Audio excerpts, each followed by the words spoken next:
4. Sorry. This is what I want to do to maybe help tie things together and look at things a little bit. So we're going to jump back and forth between your the lumbar spine, non-thrust and thrust manipulation PowerPoint, and the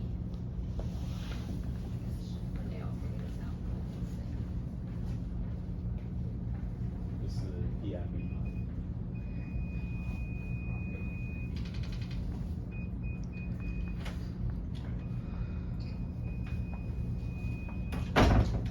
Okay, so we're going to jump back and forth, but the touch screen on here is not working. Is that right? Okay. Oh. I tried to turn off the mine, so maybe it does work with the USB, but hit enter, but, right, yeah. That makes it full screen. Yeah.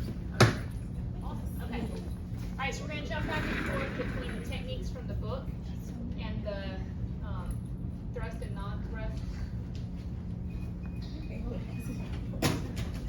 PowerPoint. Okay. But what I want to do first is I want to tie in a little bit of the observation with the lumbar spine. Okay. Because you guys didn't get to do much assessment in your introductory spine class. Is that right? Not much, really? Okay. So do I have a volunteer who is willing to either pull their shirt off for us to let us look at their spine, or roll their shirt up to look at the spine? So maybe who's willing to let us expose most of their spine. I would appreciate it. Okay, and we're going to look at, do you mind? Just go ahead.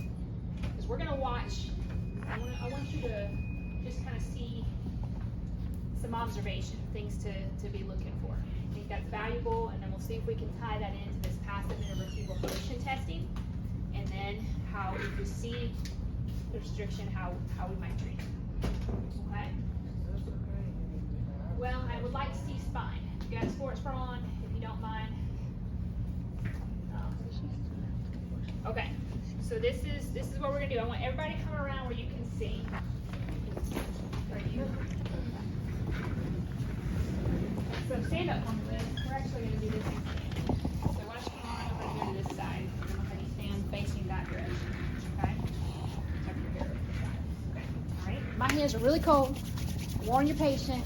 It's no fun to have cold hands on a hurt back, especially. Okay? All right. So when I'm looking at somebody, what are some things that we can look at as we're observing somebody's spine?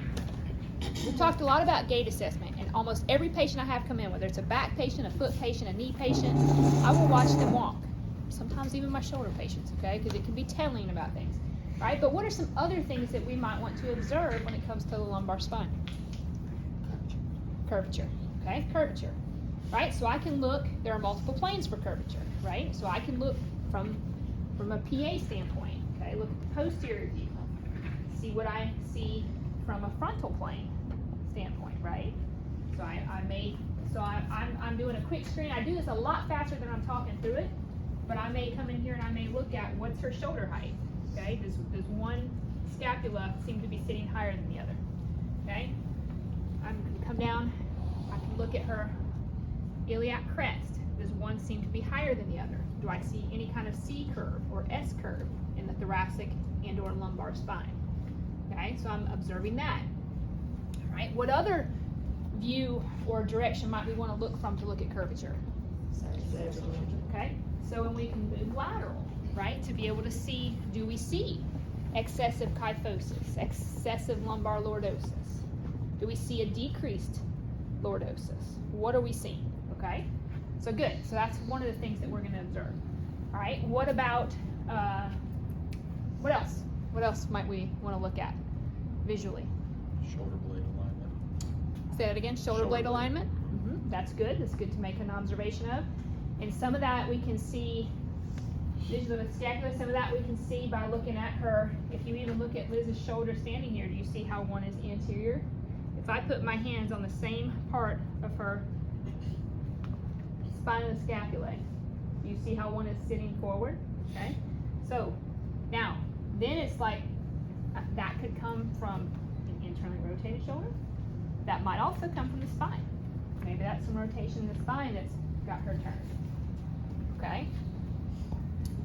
So that's another thing we might take. It's pieces of the puzzle. We're collecting pieces of the puzzle to try to help direct what we're going to do with our objective assessment, the tests and the measures that we're going to do moving forward.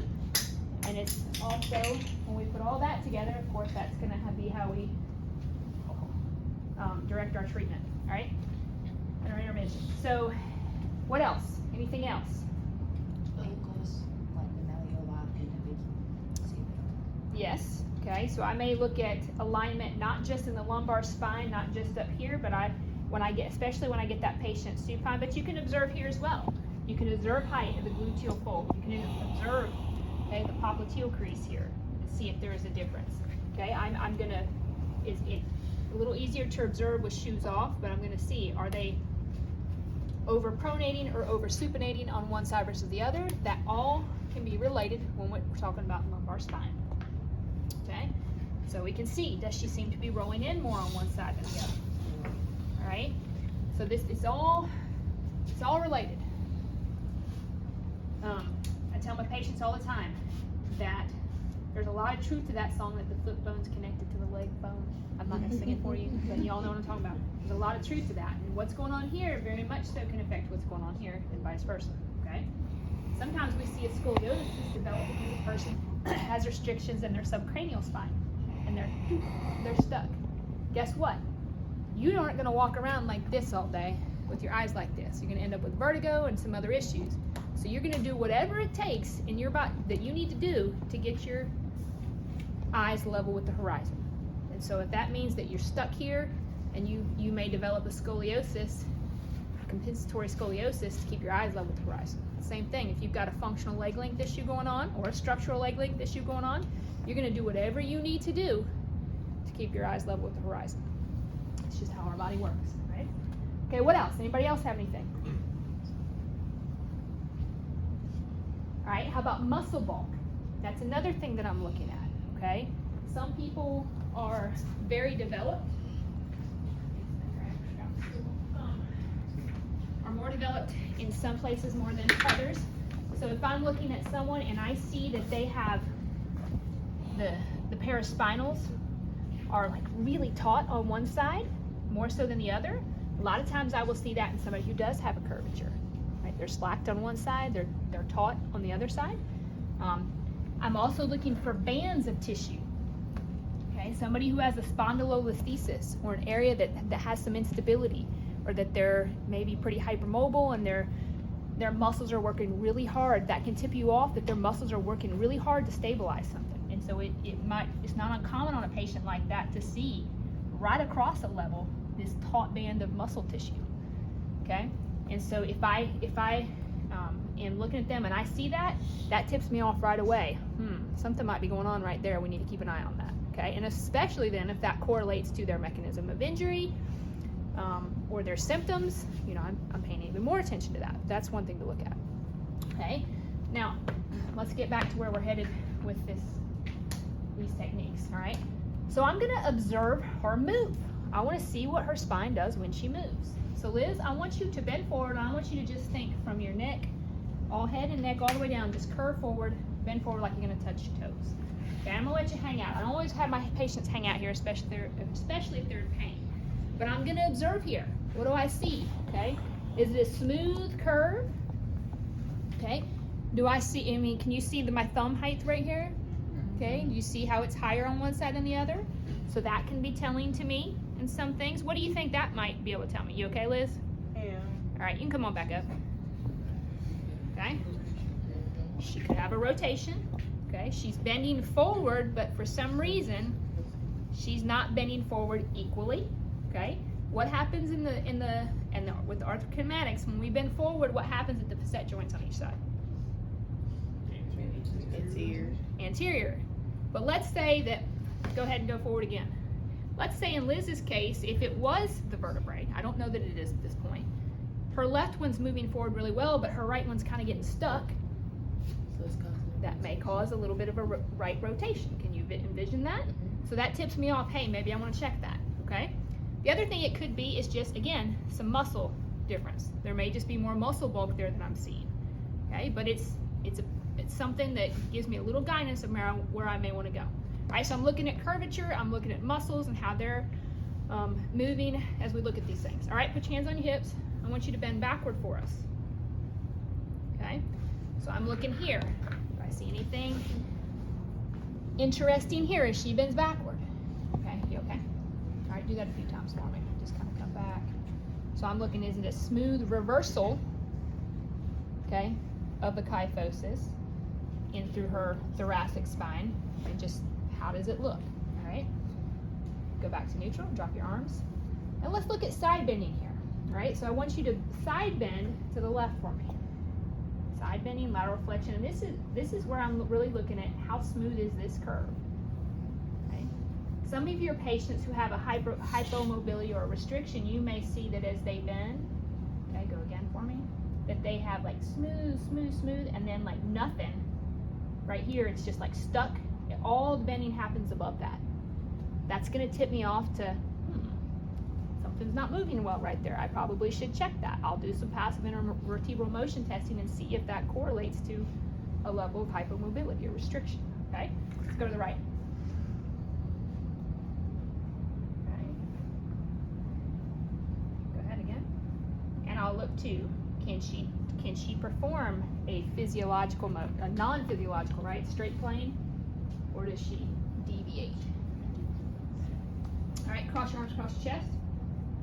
Give yourself a hug. We're going to look at rotation. Okay, so sometimes I will have a patient just do this and just see what they do with everything. Come on back forward. And sometimes I will come in here and I will stabilize at the pelvis. I want you to rotate this way for me. And again, I'm just looking for how smooth is that. Back forward. Okay, let's go this direction. Sometimes I get my rights and lefts confused, so sometimes I just give them the tap. All right, back forward. Good. So I want you to take a second with your partner, and I want you to actually look at that. See if anybody sees anything substantial that we might be able to look at. Okay, so let's take just a couple minutes. Passive range of motion, we can do the same way. We can do some overpressure. Right, I may have them rotate, and I may give them some overpressure to look at passive range of motion. The spine is just like the other joints from that standpoint. Then when we get to accessory motion testing, that's when we start to get to our passive intervertebral motion, which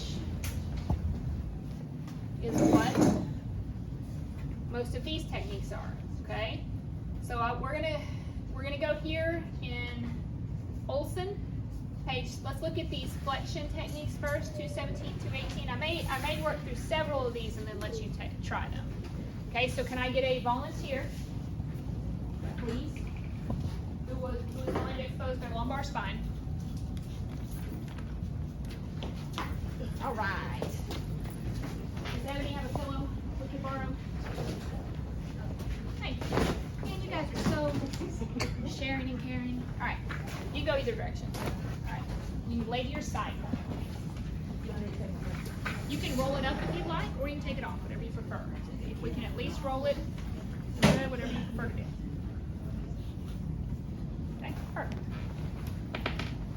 Okay, so Ebony is on her side.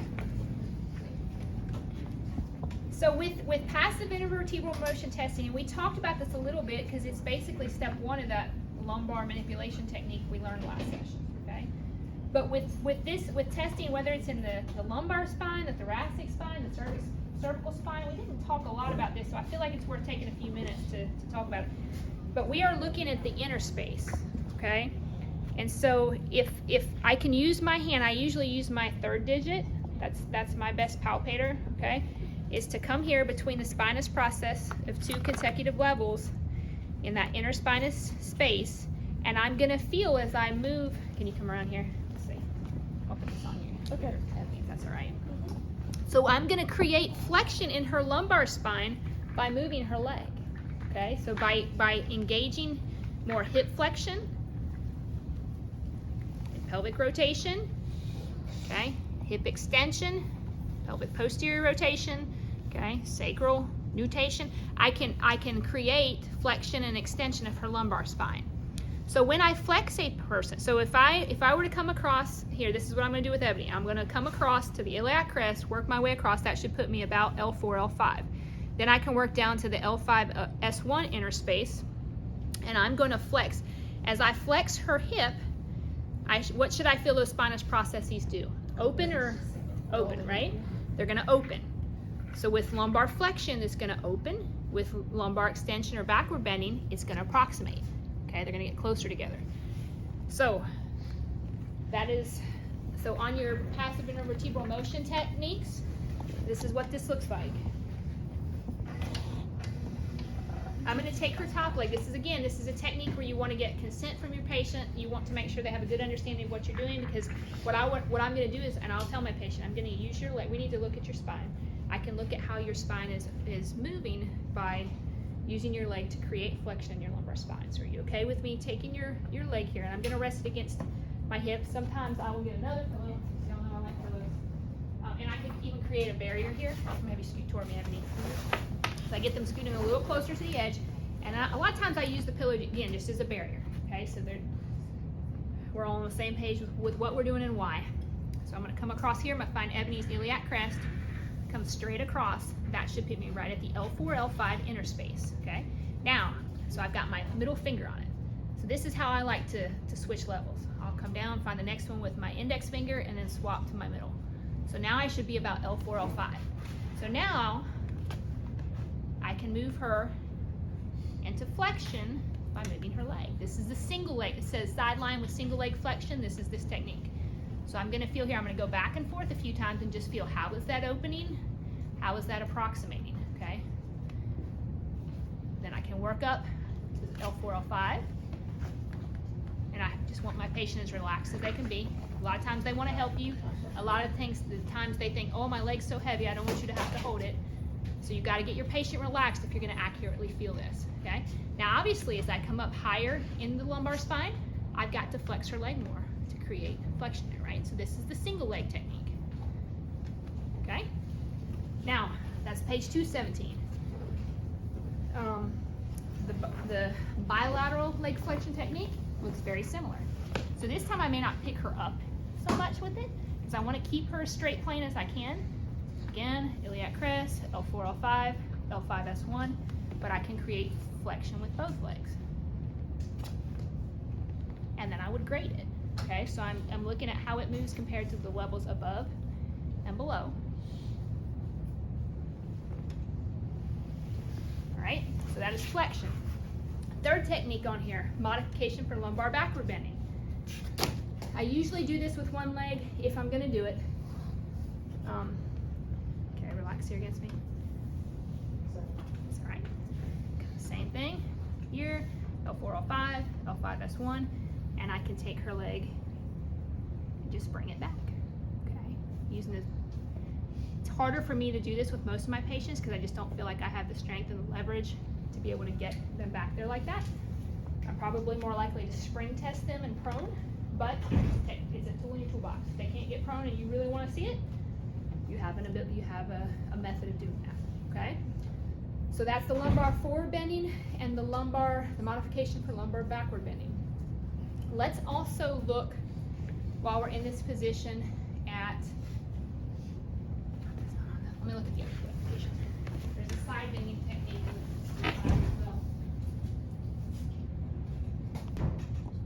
The lumbar side bending, side line raising legs technique, okay? So also in this position, I can look at side bending. So similar to how we did for the lumbar manipulation technique that we used a little bit ago, or the last class, L4, I'm gonna come to the crest, L4, L5, L5, S1. Now I'm gonna slightly ligamentous tension lock to L5, S1, okay? Just because I feel like here, this helps me take up a little bit of the tissue slack in the hips, and it's gonna get me where I want to be able to look at how side bending is occurring at L5, S1. So I can create side bending here via the legs in this manner. So the knees act like a fulcrum, and I'm gonna come up. Somebody tell me, which direction of side bending am I looking at right here? Left. Side bending left, okay?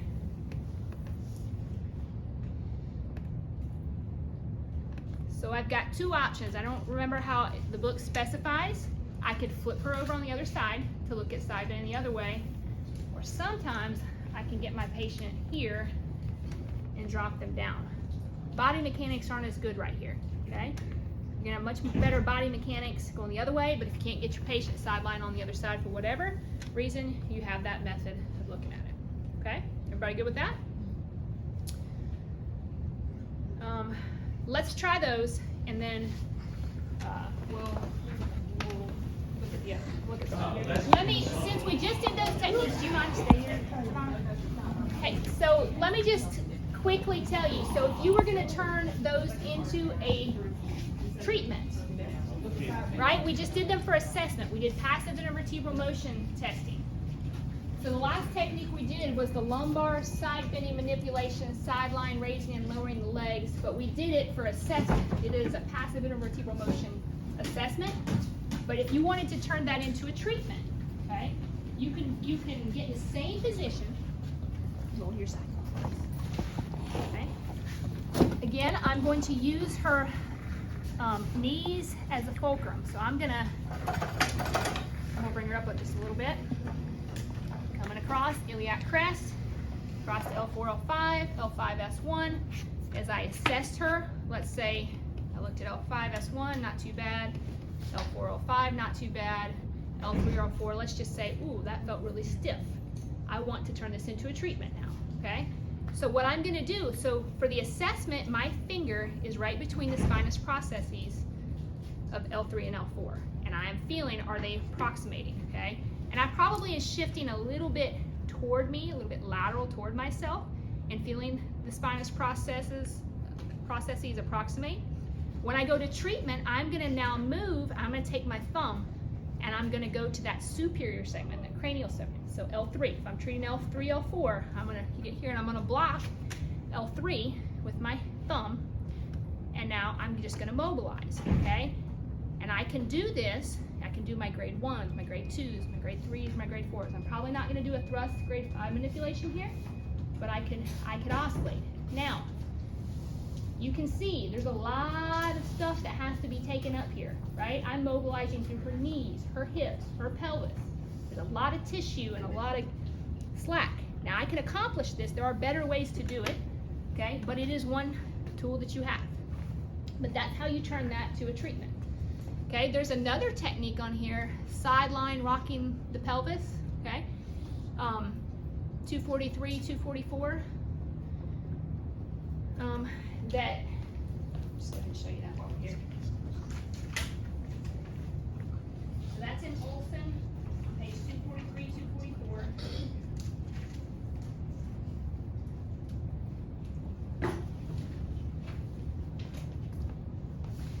And so I can do this different ways, right?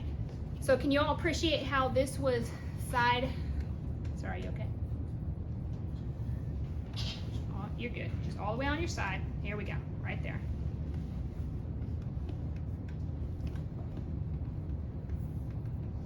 You all right?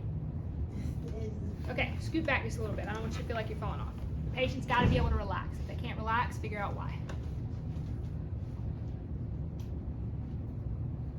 Okay, right there.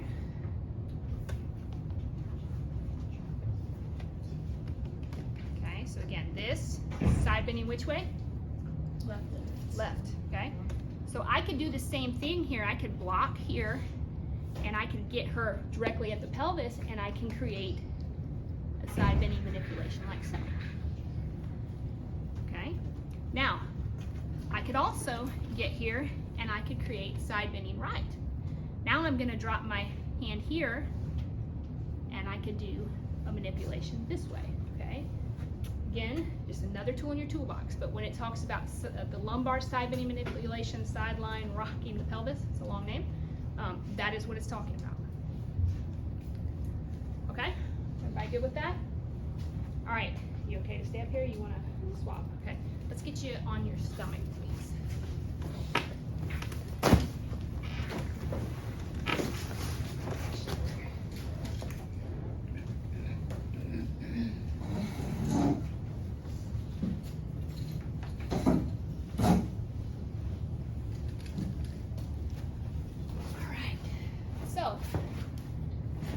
Few techniques here.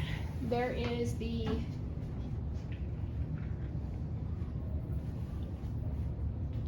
rhythm test, the passive vertebral motion technique, lumbar side bending in prone, page 220, 221.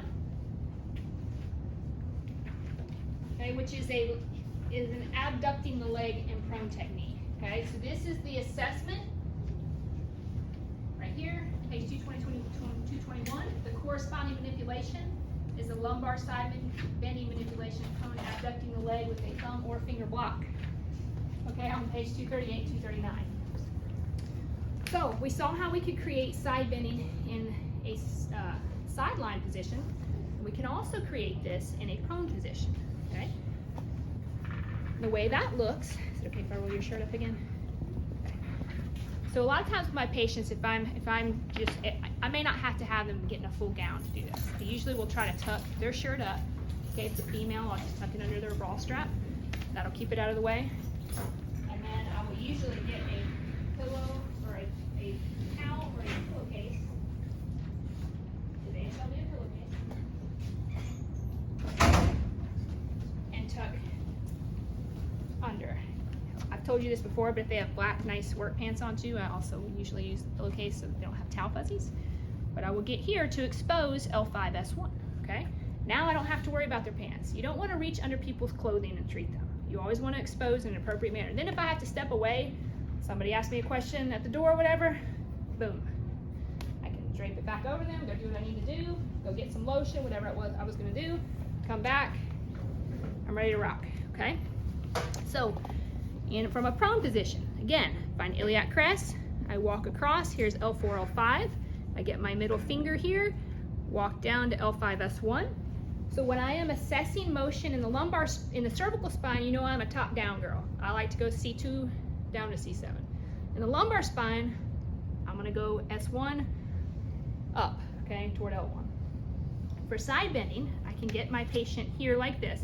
Devana's long. I'm gonna cup her like so, and I'm gonna get her leg like this so that I feel like I have good control of her leg and she doesn't feel like she's having to pick her leg up to help me, okay? So I can create side bending by bringing her leg out like this. Okay, same concept. What direction of side bending am I looking at right here? Left. Left. I'm still looking at left. Okay, so I can, that was L5S1, L4, L5, L3, L4, L2, L3, L1, L2. Okay, I'm probably not going to get much higher than that with this technique. You might, on some people, be able to get T12, L1, but it's primarily a lumbar technique, okay? So that's the assessment. Let's say that L4, L5, it felt restricted and I wanted to treat that. So come back here. Here I am, L4, L5. Now I can get my thumb to the left lateral side of the cranial segment, right, the left side of the L4 spinous process, and I can block it. And now I can come out here and perform my mobilization. Again, grade 1, grade 2, okay, grade 3, whatever technique I want to perform, all right? So that is the lumbar side bending manipulation, prone abducting the leg with the thumb or finger block technique, which also corresponds, can you flip, if you go up to that lumbar spine presentation, yep. Go back a couple techniques, or a couple pages. You might have to use the arrow. That is this technique. Go forward. The lumbar side bending, prone line, abducting the leg, that's the same technique listed here, okay? There might be, it's very similar, okay? There might be some subtle differences in how Dr. Carter describes it on this presentation versus how Olson describes it in the book, but it's the same technique. All right, any questions about that? So, will you come, or you come just? Bring it up here, put it up here for me. Go ahead, what do you want me to show? Just here to block it?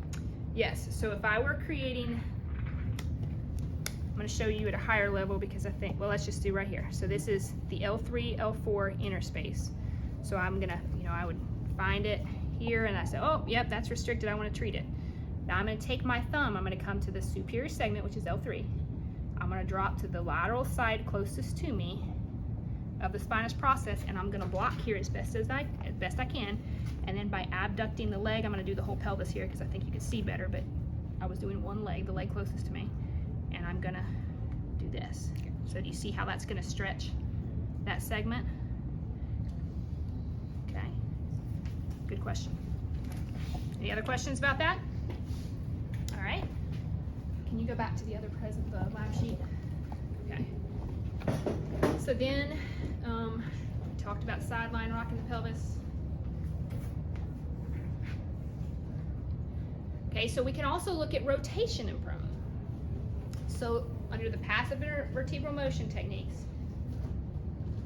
the lumbar rotation pivot in prone on page 223, 224 looks like this. We're gonna put the legs together. Now I'm gonna again work through the legs and the feet to create rotation. Now you're gonna have to think. You're gonna have to use your brain a little bit to figure out side with this. But again, iliac crest, walked across, L4, L5, coming down to L5, S1. Now I'm gonna use the legs to create some rotation in the lumbar spine. Okay, so if I'm coming toward myself,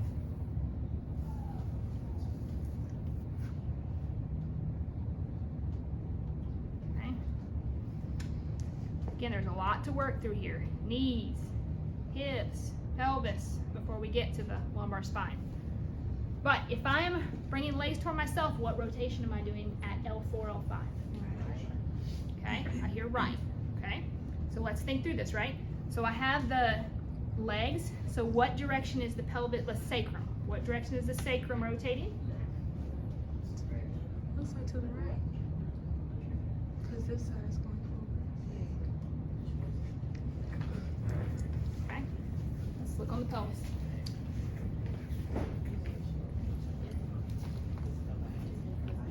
Okay, so if I'm going like this, this is L4, L5. If I rotate, if I pull the legs this way, what is that sacrum, and therefore L5 as it follows suit, what direction is it moving? Left. Is it left? It's right rotation. So therefore, because we name rotation as the top segment on the bottom segment, if I'm at L4, L5, and L5 is rotating to the right, what is L4 doing on L5? Rotating to the left. Okay? Can everyone visualize that? Visualize that. Envision. Okay? You say no? No. Okay. So come here where you can see it. Here are her legs. I'm going like this. Okay? Y'all see that? Legs are going to the left. As my femurs go left and they sit in that acetabulum, they're going to pull the pelvis, the whole pelvis, this direction as well.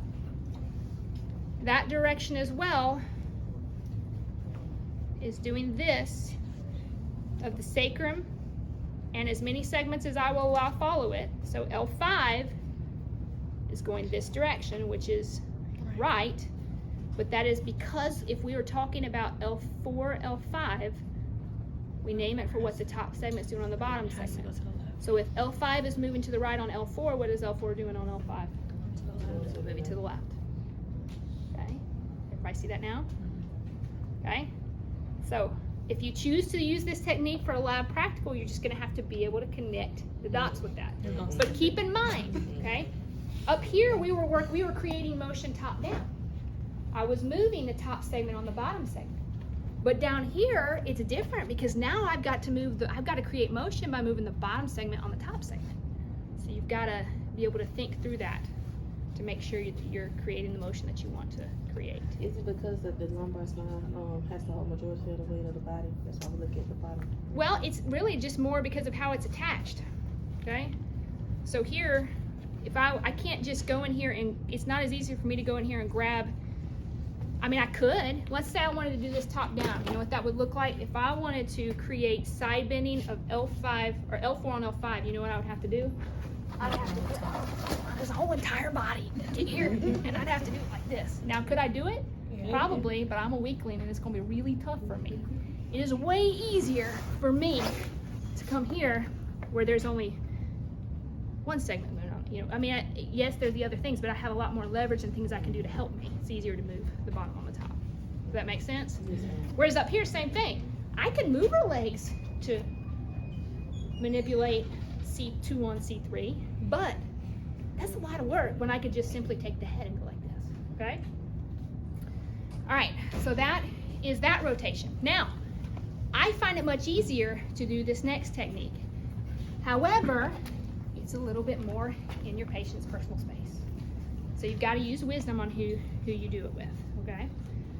So the other way that I can create rotation is by, no, it's not, okay, let's go, all right? I can come across, and instead of working through her legs, and especially maybe they had a hip replacement, maybe they've got hip precautions, and I can't get here and just be cranking on rotation in their hip, okay, one way or the other. So to take the femoroacetabular joint out of it, I can go directly to the pelvis. So now if I want to check rotation, let's say I want to look at rotation to the left, okay, in the lumbar spine, I can reach around and grab my patient's ASIS on the front of their pelvis in a prone position, and I can come here and I can palpate motion in the inner spinous space, and I can create rotation like this.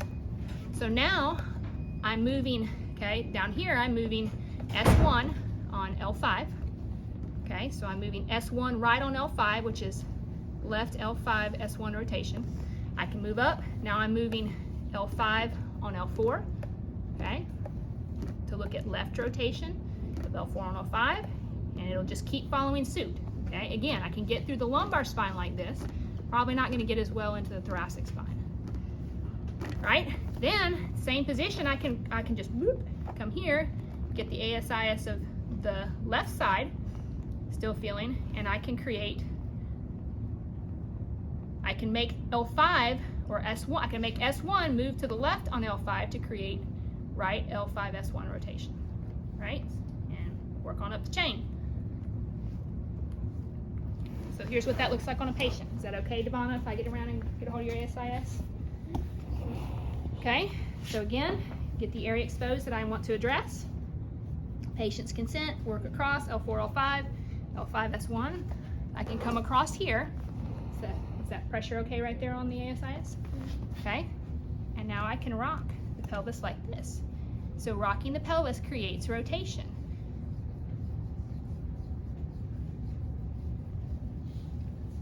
Okay, now if I'm going to do a manipulation and I'm thinking thrust, I'm going to get them in that sideline position if they're able to do that and do what we learned last week, okay?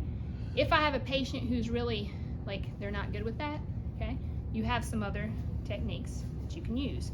This is, I typically am assessing more here than I am using this to mobilize, but again, it's a tool in your toolbox. It's okay if I come over here to this side, okay? So I'm going to get ASIS again here, and I can do the same thing here. If I wanted to turn this into a treatment, I would get in here and I would block. Okay. How you blocking the top? So let's think about what we're doing. So if I am performing right rotation, if I'm on the left side grabbing the ASIS, do you see how the spinous process wants to go to the opposite side? So my thumb has got to get on the opposite side of the cranial segment that I'm mobilizing. So if I'm doing L3 on L4, I'm going to get to the opposite side of S3 spinous process, and I'm going to make, via this, I'm going to block it and not let it go so that we create right rotation of L3 on L4. Okay? All right, so that is that technique. That's how you assess lumbar rotation in prone with the legs, with the pelvis.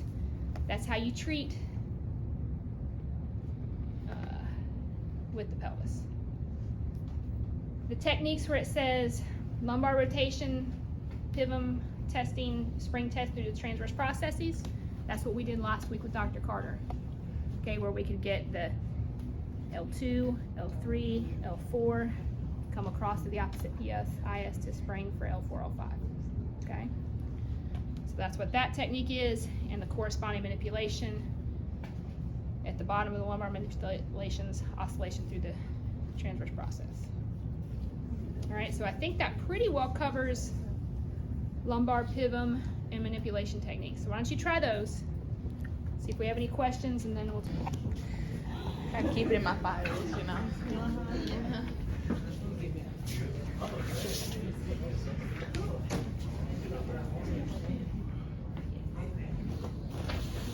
That's the wrong way, babes. No, I don't know. I'm just lying. Don't let this hat come off a little. The camera go. Whoosh. Oh, dang, my ankles ashy. You turn this camera off.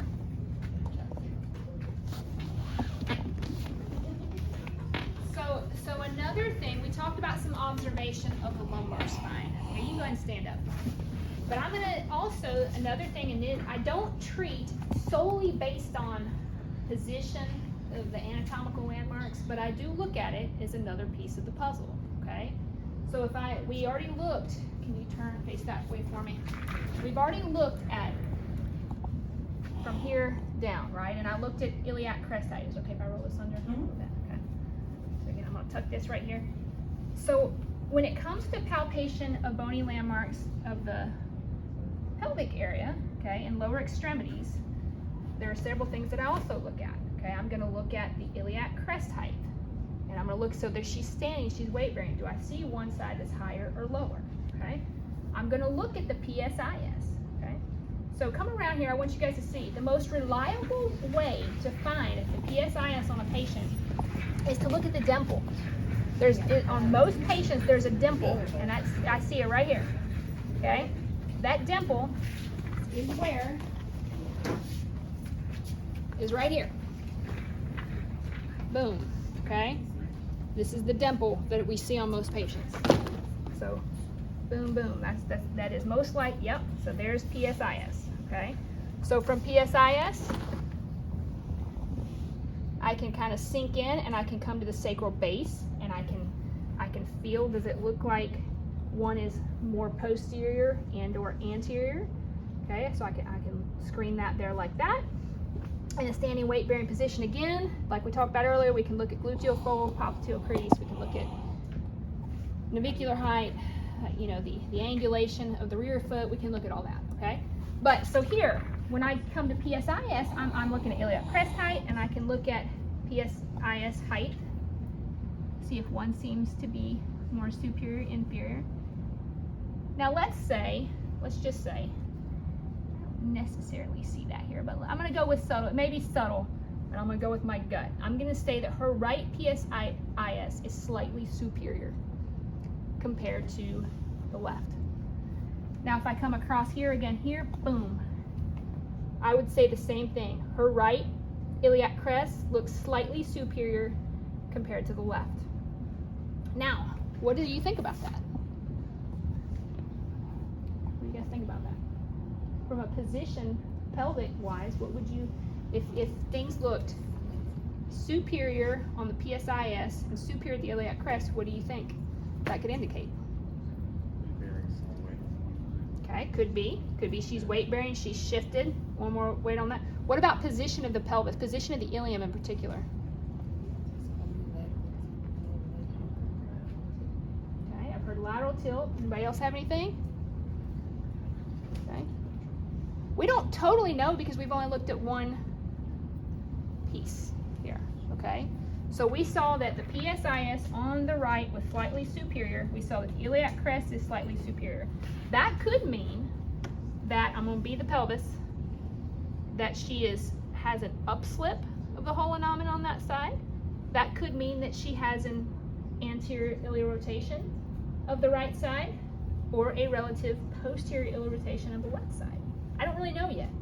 Okay, there's one more thing I can look at in weight bearing, and that is, you turn around for us. I can look at the ASIS, right? So I can come here, iliac crest. Usually if I come here and I drop my thumbs down, that gets me right about ASIS. Okay, so I can palpate here and I can look at height. Now, in this position, I see the opposite. I see her left being superior compared to the right. So now I'm thinking less about an upslip. I don't think the whole thing is shifted up. I'm thinking more that this is either rotated posterior or this is rotated anterior. Can you see that? If my hands are her pelvis and my index fingers are her PSIS and my thumbs are her ASIS, this is what I saw. Okay? So her pelvis appears to be like this. Now again, I'm not just going to go treat her based on that, but it's one piece.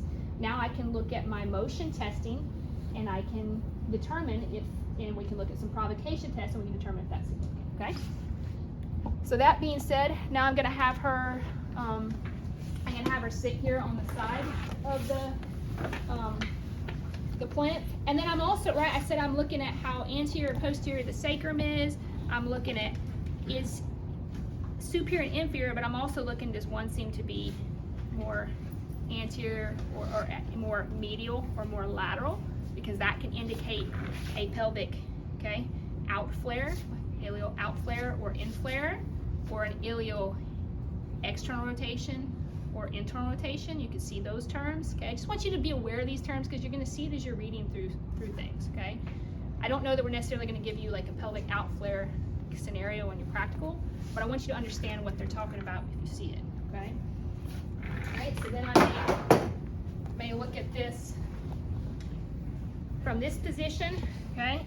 I can look at the same things here. So now I've taken the weight bearing of the legs out of it. She's still weight bearing in a seated position, but I can look here, iliac crest, come into the dimple. I'll relook at the PSIS. I'll come in and I'll look at the sacrum, okay? And then I also like to screen lumbar spine here, but some of you, we've looked at that outside of class. But let's stick with these sacral techniques for right now, okay? So I'm looking at that here. Now I can get her laying down on her back. Get back on her back, Tisha. I want you to bend both knees. I want you to bridge your bottom up. Okay, back down. Let's stretch your legs out. And now here, I can look at position. And come around here, because I want you guys to see this, okay? So now in a non-weight bearing position, and I will try to be very systematic at how I look. I can get under her malleoli. I get the inferior most part of her malleoli, medial malleoli, and I compare. So when I come under here, I'm looking, does one seem superior or inferior? Somebody come over here and look over me. And look. See what you think based on the position of my hands.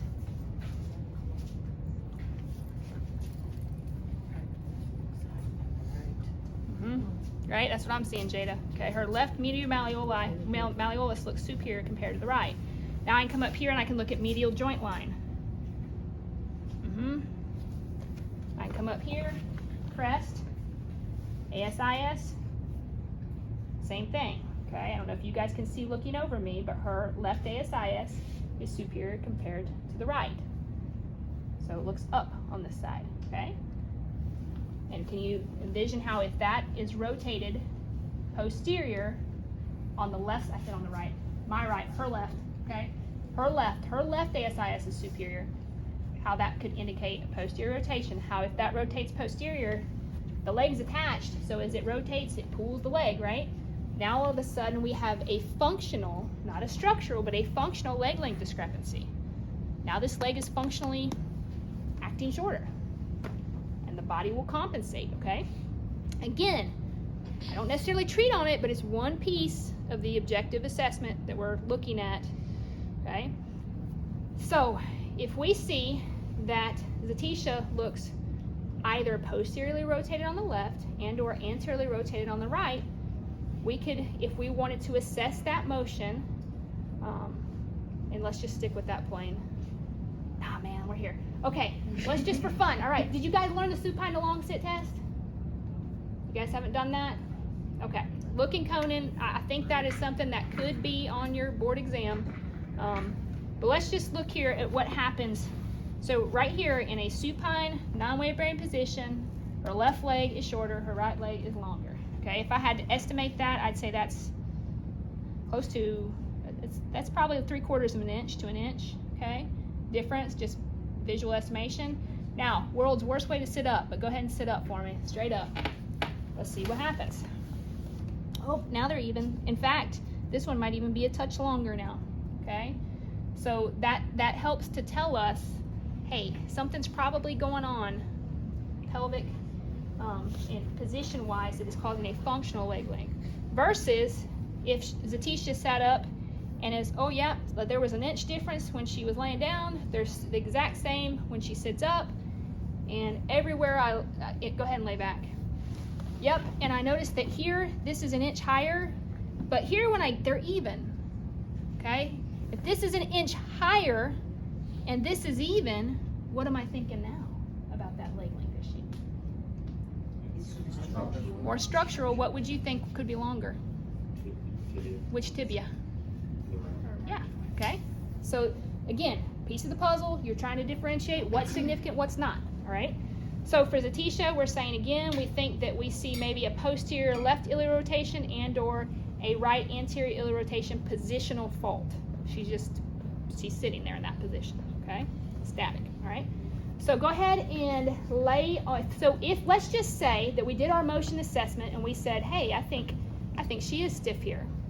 If I wanted to look at, let me think about this, which way did we say was anterior? The right? Somebody hit my screen so it'll come back on, please. Go ahead and roll onto your left side.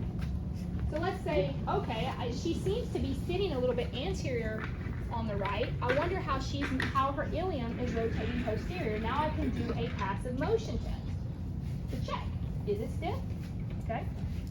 So this is how this looks. It looks really similar to what we, the ilial test is going to look really similar to how the lumbar spine looked, except now, instead of coming here to the inner space, I'm going to come down to the PSIS, okay? So usually I can feel this through clothing. So now if I am on the PSIS, can you bring the spine, Jada, please?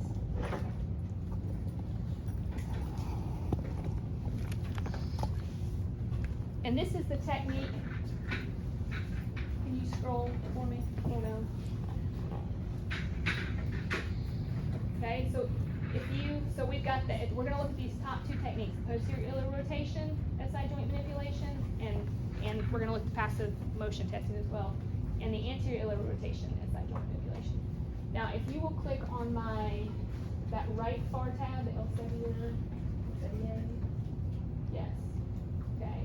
So you can see this is showing the manipulation for posterior iliac rotation. But if I want to see how it's moving, I can, just like we did for the lumbar spine, palpating in the inner spinous space to create flexion, I can come here and I can palpate between the PSIS and the sacrum, and I can feel sacroiliac, or I can iliosacral motion.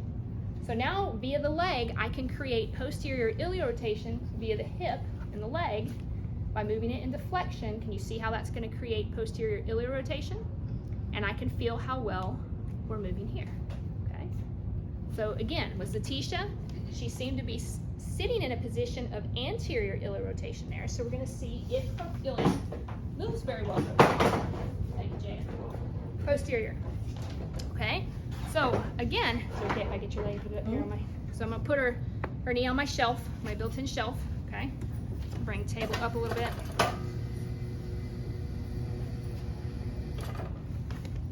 Relax your leg, so I want her to let go of it. I've got her, I can rock, and I've got good control of her. So here, iliac crest, I can come over and I can find PSIS. So now I can palpate how the ilium, as I create lumbar flexion, I'm moving the ilium posterior on the sacrum, iliosacral motion. Okay? She moves, okay? But I can grade this just like I do anything else. She's a grade 2 slight hypomobility. She's a grade 4 slight hypermobility. Flip over, let's compare. All right, we don't know if it's normal or abnormal unless we compare. So I can do the same thing here. Come across. I actually do feel a difference, okay? She moves better here than she does on the other side. So I think she is a little bit of stiff right posterior iliac rotation on the sacrum. So I would call it a grade 2 slight hypomobility. So now I want to treat it. Go back to your other side.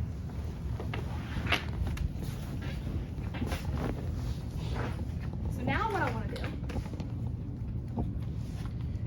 with her in this position is I can get her pelvis and I can try to make it posterior.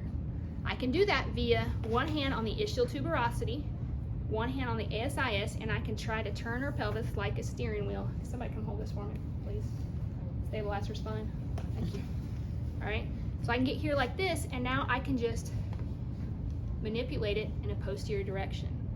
Okay, we're kind of giving up stabilizing the sacrum directly, okay, and just assuming that the weight of her body laying against there is going to provide a little bit of stabilization via the spine, and the body pushing down is going to stabilize the sacrum for us.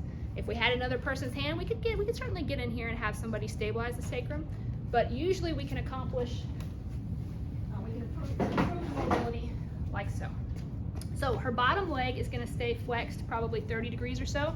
I'm going to take her top leg and I'm going to flex her more closer to 90 and tuck her foot, kind of like we did with that lumbar manipulation technique we did. And now I'm going to get in here. Okay, it's okay if we get pressure right here. Just relax your arms crossed.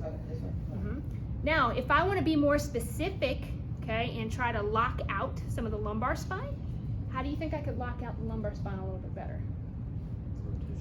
Rotations, right?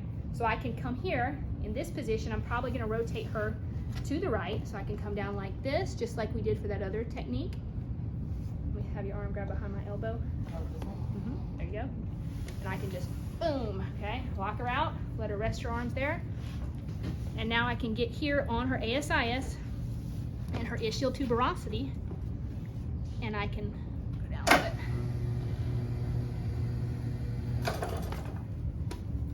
And I can move her in a posterior direction. Okay, so I can do my grade 1 manipulation, I can do a grade 2, grade 3, or I can get her to in range and just do some grade 4 oscillations, just like we do everywhere else, okay? So that's the posterior rotation. Everybody with me there? Are you actually rotating it, like kind of doing a slight rotation? I am moving the ilium in a posterior direction. I'm grabbing ASIS, thank you, ischial tuber, I'm through the ischium and the ilium, okay, because it's all one bone. But I'm gonna get contact here to create this. Turning it like a steering wheel almost, okay? Okay? I don't ever hear that sound though. All right, so let's get you on your belly. Any questions about that? No. So we can go.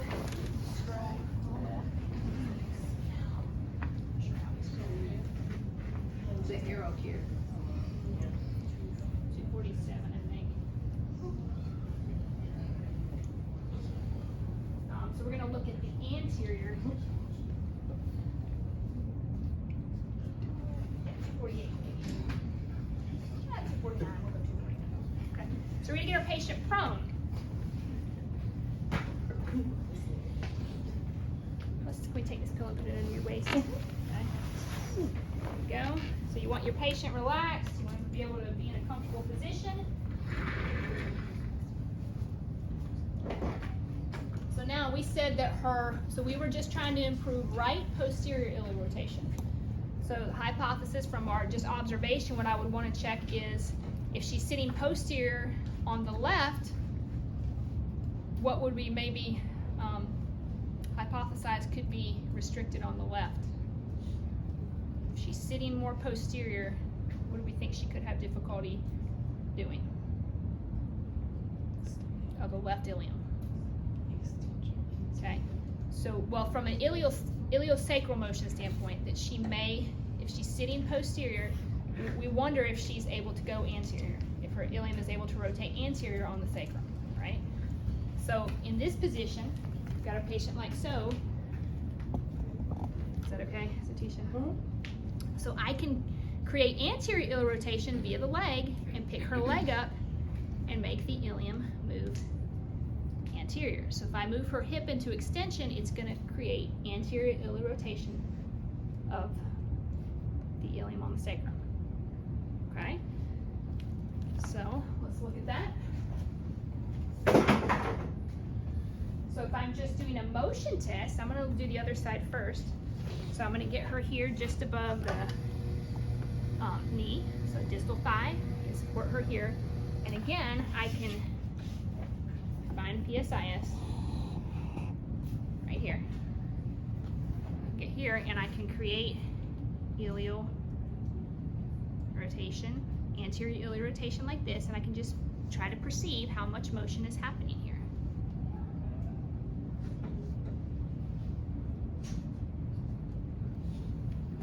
Tisha, do you have any pain? Do you have any issues low back? Yes.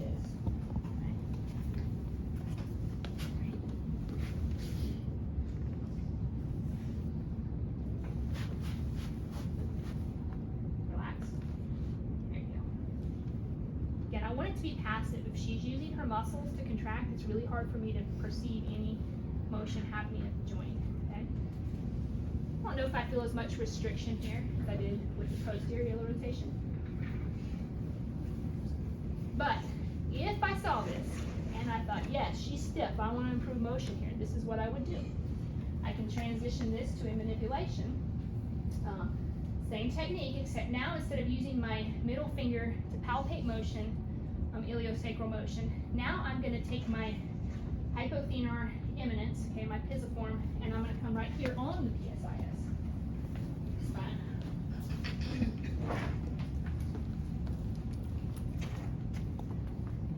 Is that okay?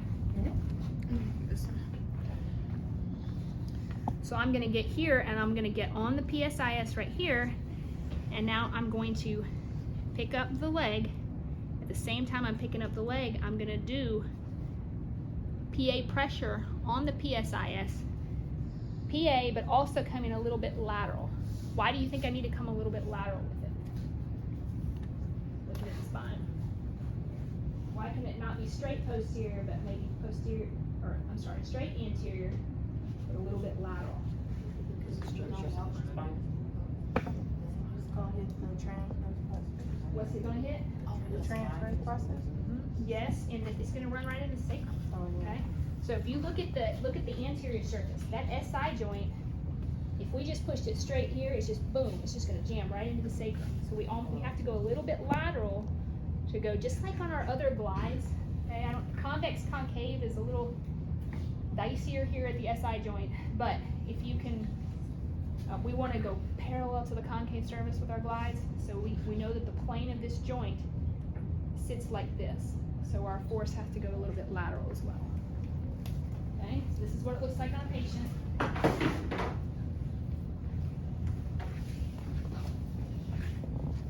So I'm here, PSIS, get my hypothenar. I got a little bit crazy. Come down a little bit. Okay, so now I can get here, get myself angled. And I'm going to come up with the hip just to put tension. So I feel like I've locked motion out I've taken up the slack so that now when I create motion, it's going to be more specific to the iliosacral junction there. Now, and I can apply my mobilizations here like so. And do my grade 1, grade 2, grade 3, and grade 4. Whatever I choose to do. Now I'll tell you this, you will see this, I don't know if it's in Olson, but you'll see it in a lot of other books, Greenman, some of the osteopathic stuff. You've seen these similar techniques in other areas, but you can also do an isometric contraction. Okay, you're going to see different strategies to accomplish the same thing for different dysfunctions. If a person has a hypomobile sacroiliac joint, and they're lacking, in this case, anterior ilial rotation of the ilium on the sacrum, okay? Some would have, like Paris would have the strategy, let's manipulate it, let's mobilize it, let's do a joint mobilization, okay? Let's just move it, move the ilium on the sacrum.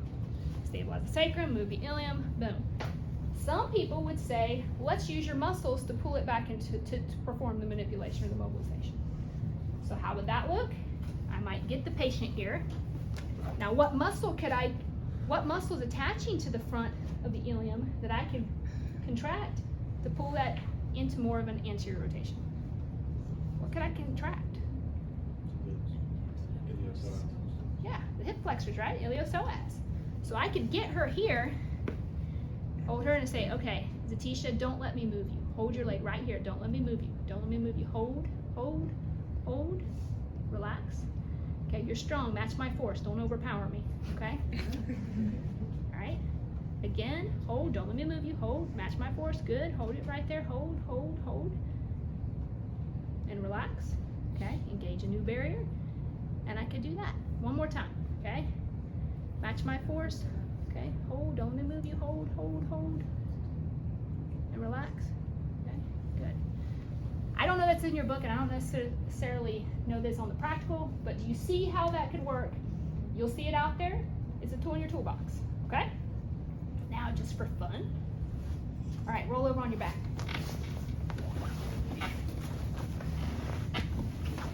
Lay back. Bend your knees. Bridge up. Back down. Stretch your legs back out.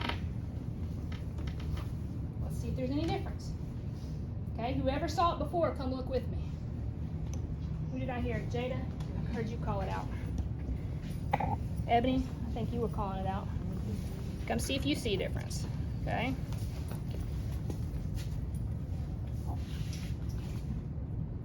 Yeah, it looks like it's a little bit closer. Yeah. So if I had to say subtle, I still feel like this is slightly inferior, this is slightly superior, but I think that it's lessened. Yeah. Okay? So I'm gonna look up here. Do you all, have I talked to you guys about how you figure out what your dominant eye is? I think we did that in Did we do another it? class. Okay. Right, fine. If you make a triangle, find something. I'm gonna find that smoke detector light on the wall. Both eyes are open. Okay, find it right in the center of your triangle. Right, close your left eye and see if it's still in the middle of the triangle. Then open both eyes, close your right eye. Which one is it more in the middle of? Right. Okay, that is your dominant eye. If you're gonna shoot a gun, that's the one you wanna be, okay? If you're doing, which you know, interestingly, right? So I knew this for therapy. I knew that, so when I do my assessments and I'm looking, I always come to, if the clinic allows, I come to this side and I get my dominant eye over the patient. My left eye is my dominant eye. So I will come to this side and look at palpation for position as opposed to here. Because now my dominant eye is way over here, okay? So I use that. Interestingly, I also found just this year that maybe if I shoot like this instead of like this, I'm a lot more accurate. It took me a long time to figure that out. I don't know why I didn't extrapolate that. Says that he doesn't bang All right, so let's try those two techniques. Okay, she rocks to help her. See, she can use the leg and this to help her. You see that? So now she's got more leverage. I don't think that Olson talks about that, but sometimes I will do that in a patient that I just need a little more help. Yeah. You can also, and you will also see people do this. They'll do the same thing here, and they'll do a muscle energy here, where they'll get here, okay, or they'll even get here, okay, and they'll like have them push into my hip, right? Push into my hip, push, right? Hold it, you know, blah blah blah. Relax, and then you can do it again. Okay? There's so many ways you can do it. Michaela brought up the rod. Anybody ever seen somebody get on their, have a patient on their back, they take a broomstick or a rod, come back up here. They put it in here like this, and they have them push and pull against it. Okay? Same thing. That's what they're doing. They're doing a mobilization, a muscle energy technique, or you might hear it called a self-correction to try to improve, address the anterior and or posterior ill rotation dysfunction in a patient. So when you see that stuff out there, it's all trying to accomplish the same thing. There's just a lot of different ways to do it. So you're going to get out there, you're going to find stuff that works for you, and you're going to find stuff that you don't like and don't feel like works for you as well. And you'll gravitate toward a certain direction, and you'll use it. And then you'll go to a class and go, oh yeah, I forgot all about that. That's right, I remember Dr. McClure showing that one time. You know, and then you may come back to it for a bit and use it in your practice. But there's a lot of different techniques out there. Are you good up here, Jessica? Sure. Continue on. Okay. The next technique in there is the lumbosacral manual traction with the mobilization table. We do not have a mobilization table in here, but let me just tell you what it is. So if we were to get you prone, okay, so you get your patient prone, pillow under their waist. If this, let's pretend like this were a mobilization table and this crack right here would open like a traction table. Okay? You know, the traction table, it locks and it unlocks. So if you unlock the traction table, if you were doing some lumbar mechanical traction, you unlock the table, and as that harness pulls, the table will separate, right? So that's what it's talking about. When it talks about a mobilization table, that table will open. So if I were going to create, is it okay for a little second? And it says lumbosacral manual traction, right? So again, I would get the area that I want to create traction, and then let's relocate the spine, okay? And then I would get here, so lumbosacral, that means one hand's on the sacrum, one's hand's on the lumbar. So I'm gonna catch the spinous process of the lumbar spine, L5. I'm gonna take my other hand and I'm gonna catch the sacrum. And I'm going to simply hold the two apart. As I do that, the table is free to open. It may, I mean, it's not going to be massive, but the table may open a little bit, okay? And so this is a really good distraction technique to do if you have a patient. Maybe they've got some point tenderness, lumbosacral junction contorta. Maybe they're like that, and so maybe they're really flared up. Okay, they've got high irritability, but they can tolerate getting prone over a pillow. Maybe I get in here and I just gap. I just hold it here and we just hang out and we talk about life. And they're like, oh man, that feels a little better. That gave me some relief. Okay? It's a tool in your toolbox. Okay? That's what that is. Okay, I had some questions about, you roll over on your belly. I mean on your back, you're on your belly.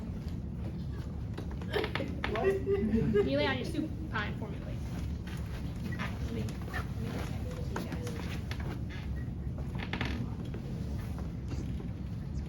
So I had a question. Jada said, what if a person, they look symmetrical with the PSIS, but when in weight bearing and non-weight bearing, I noticed that their ASIS is higher. Their PSIS is symmetrical. Okay, well now I'm thinking less about an ileal rotation, and I'm starting to think, I wonder what's going on at the pubic tubercles, pubic symphysis. There's a joint in the front as well, right? And so you can have a patient who slides up or down, okay? Who, if a patient outflares, guess what? If this moves out, guess what else moves out? The pubic bone, right? So you may see a little bit more gapping, okay? You can also see the pelvis can also shift a little bit anterior, a little bit posterior, so you can see all these different positions here. But when I see that, the PSIS looks symmetrical, but the ASIS is a little off, then I start thinking, gosh, what's going on at the pubic symphysis? That joint, okay?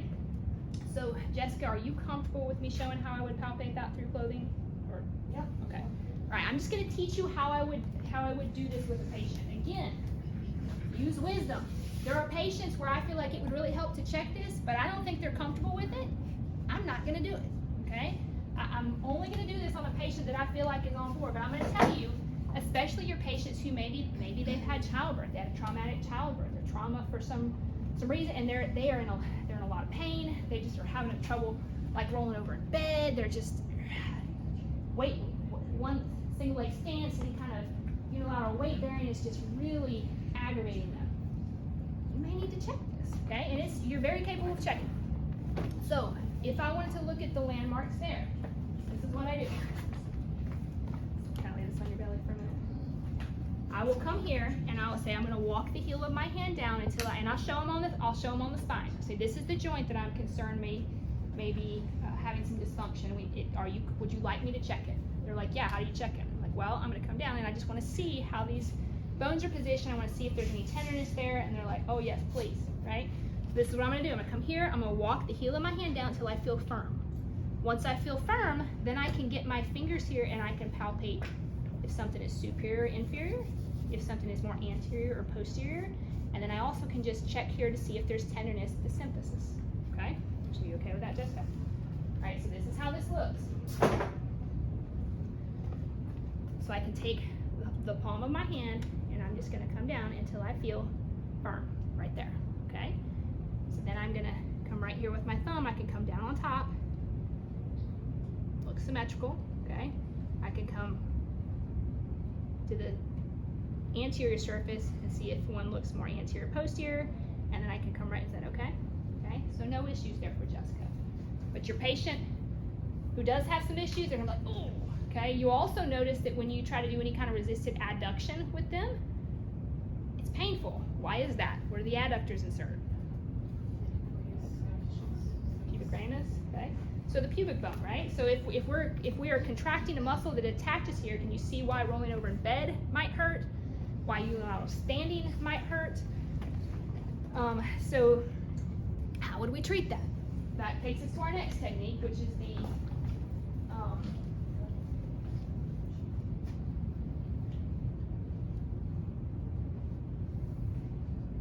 we won't do the coccyx internal manipulation today. Probably not. Hey, but it's out there, and there are patients who need it, and they need it desperately. Know who you can refer to if you're not willing to learn it yourself. What was the name of it again? Oh, that's the one where you get up and. Some people's coccyx needs to be manipulated, okay? Don't manipulate the coccyx if you're not trained. That's what you were doing. But You're gonna be on know that they pelvic may need it, and you know who to get them to, or go figure out, get yourself trained and figure out how to treat it. Okay. So the hip abduction, adduction, isometric manipulation. So this is the technique on 255. And so basically what we're gonna do is essentially a muscle energy technique. It's a self-manipulation. So bend your knees for me, Jessica. And there are multiple ways that this technique can be instructed as well. This is a good technique here in your book. You will also sometimes hear this called the pubic shotgun. Okay, has anybody ever heard that term? Seen that in the clinic? Okay. So here's what we're gonna do. We're going to do resisted hip adduction and abduction. Okay? So I'm gonna go abduction first. So Dr. Olson is showing it with a fist between here. Okay? I feel like I have a tiny fist. So I don't feel like I'm getting enough right here. So I will usually get here like so and get just slightly wider like this. So all right, Jessica, match my force. Don't let me move you. Hold right here. Hold, hold. So I'm gonna hold 3 to 5 seconds. Okay? Relax. Now I'm gonna keep her in the same leg position. And I'm gonna tell her I'm gonna switch my hands, but you stay right here. Okay? I'm gonna come now, I'm gonna out. Now what am I recruiting? Abductors, right? So now hold, resist me. Don't, match my force. Hold it, hold, hold, 3 to 5 seconds. Relax, keep your legs right here. Okay? So I'll do it in this position. Then I'm gonna take her into a little bit more abduction. Okay? And I'm gonna do the same thing. Okay, resist me here, Jessica. Hold it right here, hold it right here. Hold, hold, relax. I'll switch my hand position. Okay, hold, hold, hold. Relax. And I'm gonna do one more position. So I'll usually do 3 positions. Here. You okay with feet right there? Her feet are sliding on the table. Okay, resist me. Hold, match my force. Hold, don't let me move you. Hold, hold, hold. And relax. Resist me here. Hold, hold, hold. Relax. Okay, good. All right, so if you had a patient who is a little bit off there at the pubic symphysis, okay, or they're hypermobile pubic, okay, symphysis, you go to recruit those adders, they may be like, oh, and they they have a hard time resisting you. Okay, then you do very subtle. Okay, it's an isometric contraction, just do what they can do. See if they can hold it there. Okay, there are all, but again, there's a wide range. So let's say that I looked at her and, let's see, somebody, what did you say? Let's just say the left, patient's left ASIS was superior. And I came down here and I checked the pubic tubercles, and I also noticed the right pubic tubercle is superior, okay? This would be my go-to. It's easy, I don't have to get in their business to do it. It's an easy technique to do. But if that's not enough to get it done, then guess what I do? I'm not gonna totally do it to you. I'm gonna get her here like this. I can get here on her pubic tubercle, and I can try to help gently mobilize it down. I might get in there and I might do some grade 1 and 2 mobilizations just to try to calm neurophysiological effect, abate pain, get her to calm down, and then try it again, okay? So there's all these tools that you guys are learning that you can apply in other situations that we may not be talking about in this class, okay? Some of you more so than others, depending on the setting that you're in, but know they're out there. So that's the resisted hip abduction, adduction isometric. what could you do as a supporting intervention or give a patient a way to do this at home? A ball, a pillow to do isometric adduction, right? What about abduction? You could do a band, but a band is elastic. What would be a better Also, the belt strap? thing. Okay, a belt, Yeah. something. So you've probably seen if you've been out in the clinic much, you've probably seen patients doing that too. Okay, so I will teach a patient to do this. I'll teach a spouse to do it. Okay, especially if a person is just having recurrent issues here, and there's multiple ways you can do the ball and the band. Sometimes I will have a patient come up here themselves. If they can get up here, I don't think this is effective, but if they need to do it, then Jessica, take your hands up here, cross them, resist yourself here, right? Then you'll resist yourself here, and I'll teach them to do it to themselves. Okay. So maybe this patient's pretty active. You can relax them back down. And whether it's this or they just have this recurrent ileal rotation issue, okay, and it's been a recurrent issue. We make some progress, and then they come back the next treatment session, and they're right back where they started. It's still, it's a little stiff, whatever. Or maybe it's more an issue if they're hypermobile. It's typically more in my hypermobile patients, okay, who are lax. And maybe I teach them, Jakayla talked about the rod technique, right? Where there's a push-pull technique. Maybe I teach them a muscle energy technique that I have them do before they go work out. So before they go for a walk, if walking's when it really bothers them, or they go for a run and by the end of the run they're just like, oh, it really bothers me, right? Well, then I'll say, listen, before you go run, this is what I want you to do. I want you to do this self-manipulation, this self-correction. Then go do your workout. And then when you come back and you're doing your stretching, because, right, everybody stretches after they run, right? You all stretch after you run? I have much more appreciation for it the older I get, okay? But yeah, teach them to do the self-correction afterward. And then we see if we're not keeping them in a better position. Because think about it. If you are like here and now you're running, I mean, obviously you don't look like that running, but think about the forces and just the asymmetrical force on the different structures and tissues. That can cause problems anywhere. Maybe somebody's got this recurrent knee pain, or they're really pronating on one side. Maybe it's coming from up here. At the same time, maybe they got a foot issue. Maybe they got a really stiff calcaneus, or really stiff subtalar joint, right? And they're just so overpronating or so oversupinating, and it's transitioning up and it's causing issues up here. Maybe we got to address the foot to help their hips get better. So you got to look at the whole. I almost always look at the hip and pelvis for a patient that comes in with foot pain, and I almost always look at the foot when somebody comes in for hip and low back pain for that reason. Okay. All right. Why don't you try those two, guys?